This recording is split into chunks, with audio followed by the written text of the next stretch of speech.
নমস্কার, আমার channel international গিনিতে আপনাদের সবাইকে ওয়েলকাম। গত ভিডিওতে আপনারা দেখেছেন যে আমরা দিল্লি থেকে বাড়ি এসেছি, আর বাড়ি আসার পর সবচেয়ে ইন্টারেস্টিং জিনিস যেটা আমরা পেয়ে গেছি সেটা হচ্ছে বিয়ে বাড়ি। অনেক দিন পর একটা বিয়ে বাড়ি অ্যাটেন্ড করছি, এবং এটি ছিল আমার হাজব্যান্ডের বন্ধুর ভাইয়ের বিয়ে। আমাদের বাড়ি থেকে অনেকটাই দূরে যাওয়া হচ্ছিল। এখন আমরা মেছেদাতে আছি, আর মেছেদা থেকে হাঁটছি। এটা মেছেদা রেলওয়ে স্টেশনের ভলের বাজার। এখান থেকে বাস ধরা যায় আর ট্রেনও ধরা যায়।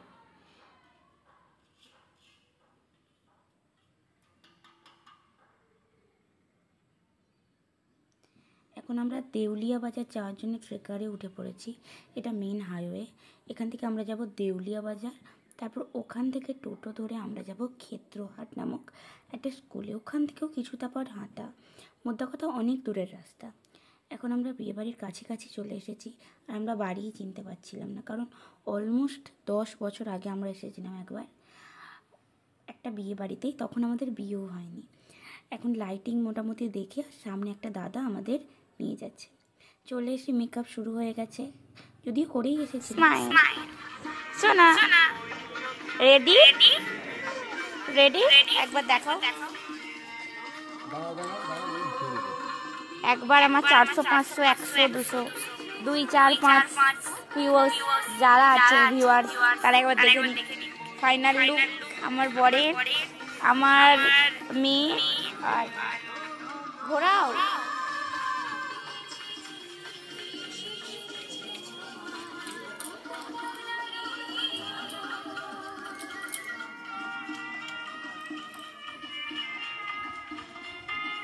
এখানে আমি তৈরি হয়ে গিয়েছি, সেটাই দেখাচ্ছিলাম একটু সবাইকে যে ফাইনালি কেমন লাগছে।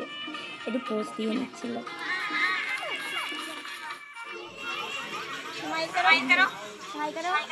अब हम जाएंगे गाड़ी में, किसके घर में?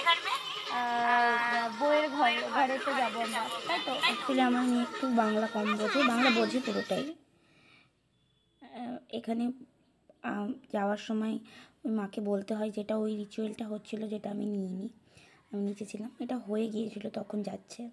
এরপর হবে কনকাঞ্জলি।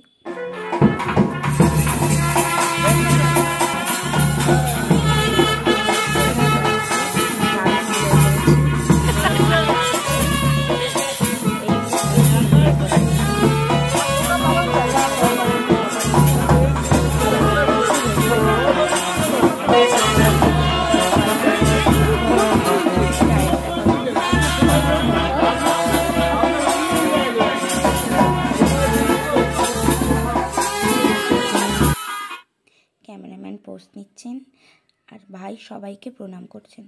এটা যাওয়ার আগে বড়দের গুরুজনদের আশীর্বাদ নেওয়াটা দরকার। একটা নতুন জীবন শুরু করতে যাচ্ছেন, আর ভাই খুব ভালো, সবাইকে খুব ভালো করে একদম ভক্তি ভরে প্রণাম করছিলেন। এটা আমার দেখে খুব ভালো লাগছিলো। বর্তমান সময়ে তো প্রণাম মানে ওই আর কি, কোনো রকম হলেই হলো, কিন্তু এই প্রপার প্রণাম করছিল, আর নতুন জীবন শুরু করার আগে করা উচিত। এটা হচ্ছেন আমার হাজব্যান্ডের বন্ধু, এটা হচ্ছে ওনার ভাই। আমরা এনার ইনভিটেশনেই গিয়েছিলাম। এনার নাম শুভঙ্করদা। শুভঙ্করদা আমার বরের অলমোস্ট 15 বছরের বন্ধু, আর বলা যায় বেস্ট ফ্রেন্ড। আমার হাজব্যান্ডের খুব বেশি বন্ধু নেই, কিন্তু ইনি হচ্ছেন একজন যার কথায় উনি দিল্লি থেকে কাজ ছেড়ে ওয়েস্ট বেঙ্গলে চলে আসতে পারেন। এখানে আমি বলছিলাম আর একবার প্রণাম করতে, আর ওরা করলো। কি ভালো লাগছে দাদা ভাইকে। শুভঙ্করদার এখনও বিয়ে হয়নি, কিন্তু শুভঙ্করদার নিচে দাঁড়িয়ে থেকে ভাইয়ের বিয়ে দিচ্ছে। শুভঙ্করদার কথায় আমি কাউকে আটকাবো না, ভাই অন্তত নিজের জীবনটা শুরু করুক। প্রচুর ব্যস্ত গ্রাম।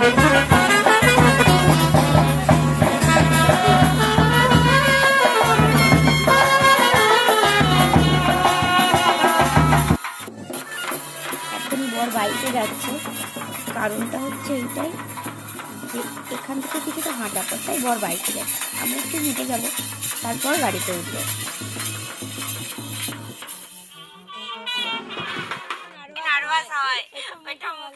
এখন আমি একটু বরকে একটু কি করছিলাম, সাজেস্ট করছিলাম। এখানে আতশবাজি ফাটানো হচ্ছিল, ভীষণ ভালো লাগছিল। কিন্তু আমি গাড়ির ভেতরে ছিলাম। আমরা শ্বশুরবাড়িতে চলে এসেছি ওর। এখানে সব অনেক শাশুড়ি জড়ো হয়েছে, বুঝতে পারছি না কোনটা শাশুড়ি, আর সম্ভবত পেছনের জন। আর ক্যামেরাম্যান নিজের পোজ নিচ্ছে, গাড়ি থেকে বেরোবে, ওরা ওদের নিয়ম পালন করবে, আপনারা দেখতে থাকুন। আচ্ছা, এখানে নিয়ম, আমাদের ওখানে কিন্তু গাড়িতে বসিয়েই বরকে মিষ্টি জল পা ধুইয়ে তারপরে নামায়। এনাদের এটা মেদিনীপুরের বিয়ে, এনাদের কিছু কিছু নিয়ম একটু আলাদা, কিন্তু দেখতে খুব ভালো লাগছিল। আলাদা জিনিস দেখতে তো ভালো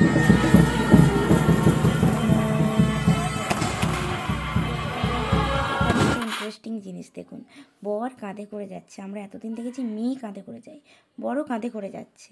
এটা আমি প্রথম দেখলাম। মানে শালাবাবুরা, ওনার যারা শ্যালক আছেন, তারা ওনাকে কাঁধে করে বসার জায়গা পর্যন্ত নিয়ে যাবেন। এটা মেদিনীপুরের নিয়ম এবং আমার জীবনে এটা প্রথম দেখা। দারুণ মজার। আমরাও ধীরে ধীরে বরের পেছনে পেছনে যাচ্ছি। এখানেও এদেরও অ্যারেঞ্জমেন্ট খুব ভালো। একটা বড় ম্যারেজ হল করা হয়েছিল, আর মেয়ের বিয়ে হচ্ছিল মেয়ের বাড়িতে। এখানে তত্ত্বের জিনিস, আমরা এগিয়ে যাচ্ছিলাম। আর এখানে দুটি মেয়ে খুব সুন্দর করে সমস্ত বরযাত্রীর লোকেদের ফুল আর চন্দন দিচ্ছিল। এটাই আসলে সম্মান জানানোর একটা রিচুয়াল বরযাত্রীর লোকেদের।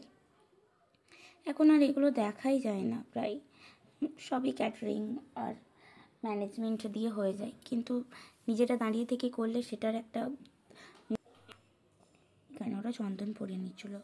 আমি বলছিলাম আমাকে দিও না, সোনাকে আর সোনার পাপাকে দাও, কারণ আমার মেকআপ মিটে যাবে সেই কারণে। এখানে ছিল চিকেন পকোড়া, যেগুলো স্টলে ছিল, কফি, ফুচকা, এগুলো স্টার্টার আইটেমই ছিল। মেন কোর্সটা পরে আপনাদের সাথে শেয়ার করছি। এইখানে বরের শালিরা ঠকানোর জন্যে জামাইবাবুকে দাঁড়িয়েছিল। এটাও বাঙালি বিয়ের একটা খুব মজার রিচুয়াল। এখানে 4 রকমের শরবত, মিষ্টি ছিল। শালিরা সবাই মিলে জামাইবাবুকে এখন ঠকাতে ব্যস্ত। জামাইবাবুকে বুঝতে হবে যে কোনটা আসল, আর শালিদের উদ্দেশ্য হবে যে নকল জিনিসটাই জামাইবাবুকে খাওয়ানো। এটা ভীষণ মজার। এদের মিষ্টিটা নেব, কিন্তু মিষ্টিগুলো দেখে বোঝা যাচ্ছে যে কোনটা নকল। এরা একটু। এখানে আপনাদের সবাইকে বিদায়, পরবর্তী ভিডিও নিয়ে খুব তাড়াতাড়ি।